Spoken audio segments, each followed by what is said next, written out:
I'm Chas. Welcome to my homestead.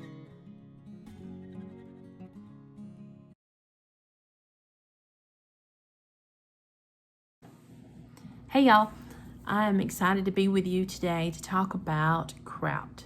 I've been making my own kraut for quite a few years now, but it may not be what you are used to.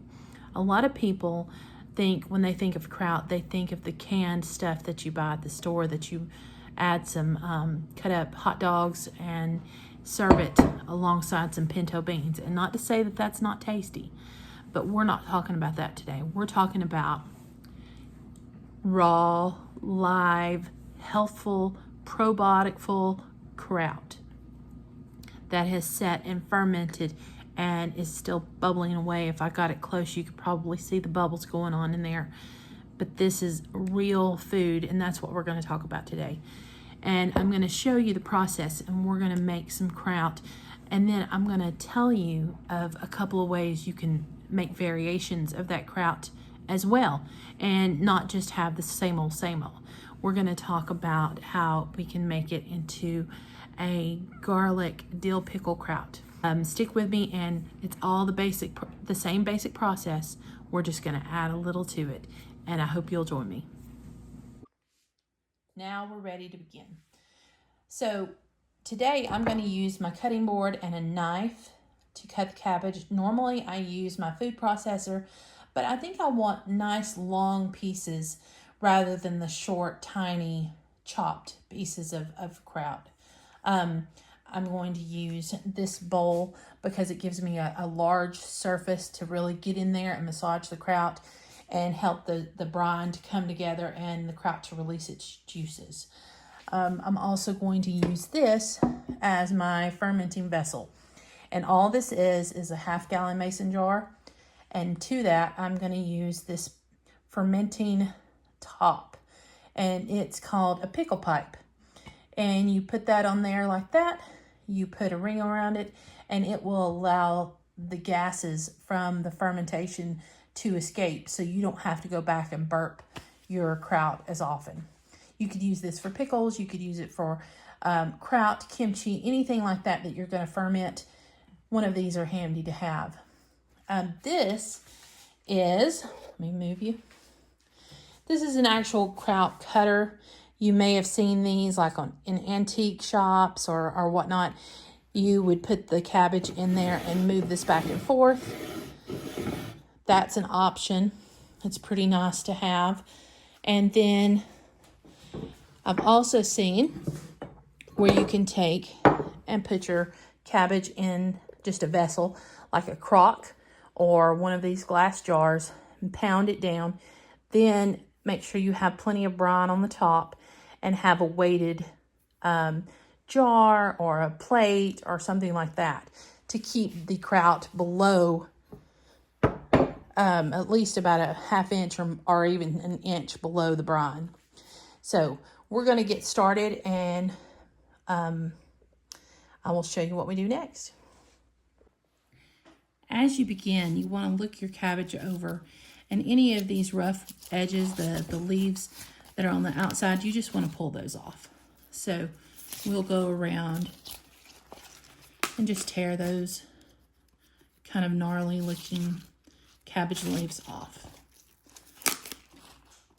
Now that looks pretty good. So what I'm going to do is I'm going to take my cabbage and I'm going to turn it upside down, and I'm going to go right alongside of the stem. And that's going to open it up. Now from here, I'm just going to use my knife, and I'm going to make nice thin chops. So we have a really thin, almost lacy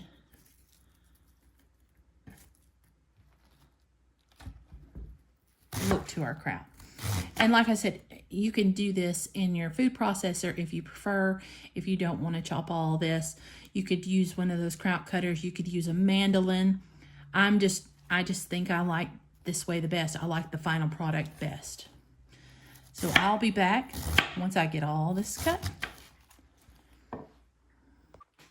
Now, as you're cutting, if this is the first time you've ever really cut up some cabbage for kraut, This is the core, and it's usually the part that goes right down from the stem, and it's kind of tough, and so I usually cut about that much out of each of my cabbages, and then just feed this to the pigs, and then I'll continue cutting the quarters up until we have lots of long, pretty, lacy pieces of cabbage ready to go into the bowl, and then we can add our salt. I'm going to begin transferring the cabbage over to this bowl. And now this is one full size head of cabbage. It wasn't one of my smaller heads. And to this, I'm going to add 1 tablespoon of really good salt. And the salt that I like to use is the Redmond sea salt. It has added minerals to it. It does really well in this kraut, and I like the taste of it. So I'm going to add that. Now, when we add salt, the salt is going to help to bring out the moisture of this kraut. Now, here is where you could take something like this and you can just pound your kraut. Or you can take your hands and really get in there and mash it and massage it, and it will bring out water also. But another tip is to just get in there, move it around just a little bit, get that salt kind of distributed, and then walk away and see how much moisture that will pull just from the salt being added.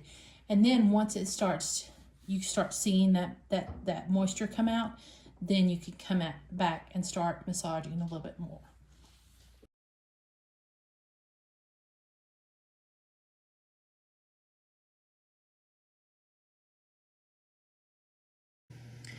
It's been a good while now, probably a couple of hours, and every little while I would come through and I would massage the kraut some more, or I would take my pounder and I would mash down on it a little bit more, but I think it's at a point where I want to leave it. Now, if you don't want anything special in your kraut, right like this, you can pack it in your jars or in your crock. You're good to go. That's all you have to do. I'll show you how to pack the crock in a few minutes, but I told you that we're going to make this one a dill pickle kraut. So, what makes dill pickles? Well, obviously we're going to use some dill, we're going to use some cucumbers, and we're going to use some garlic. And so what I'm going to do is I'm going to peel these because they're not the ones, they are organic, but this peel can get a little bit tough. So I'm going to peel them. I'm going to chop them in large chunks, and I'm going to chop the garlic and the dill, and then we're going to add them. I do not want to add this while I'm mashing and massaging the kraut because I don't want to make this mush, okay? So you add these things after you get your cabbage to where you want it to be, okay? All right, we'll be back in just a moment. To this head of cabbage that we've massaged with 1 tablespoon of salt, we're going to add 2 peeled and largely chopped cucumbers, 3 cloves of garlic that I've chopped, and 1 bunch of dill.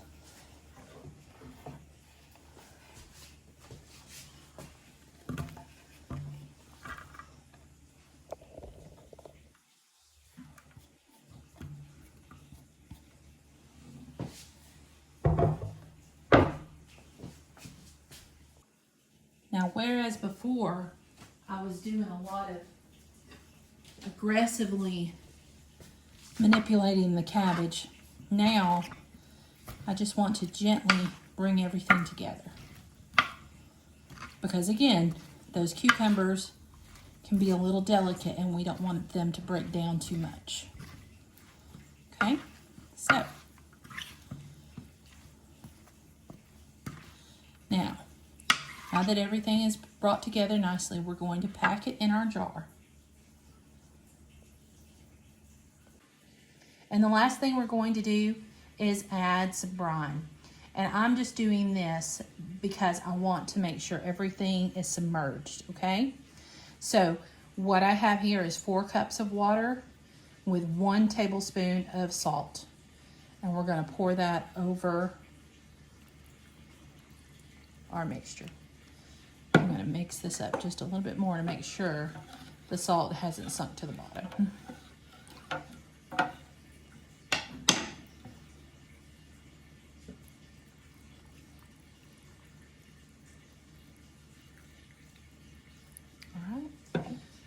So here's my kraut that I started a few days ago, the regular, just plain kraut, cabbage and salt. And then here is my dill pickle kraut, which is really, really pretty. And I can't wait to taste that. That's gonna be so good. Now remember, these are nice, but they're not necessary. These are what I told you about called the pickle pipe. There's lots of different fermentation devices that you can use. You can use something like this, or you can use nothing. Just remind yourself to daily burp your ferment so it doesn't burst, okay? So with those, you don't have to remember. It does it for you. There's a little nozzle, little hole in the top, and it will just let the gas escape on its own. Then you'll set those aside and just check on them every few days. And when it gets to the desired level of ferment for you, you're ready to eat. I hope you enjoy.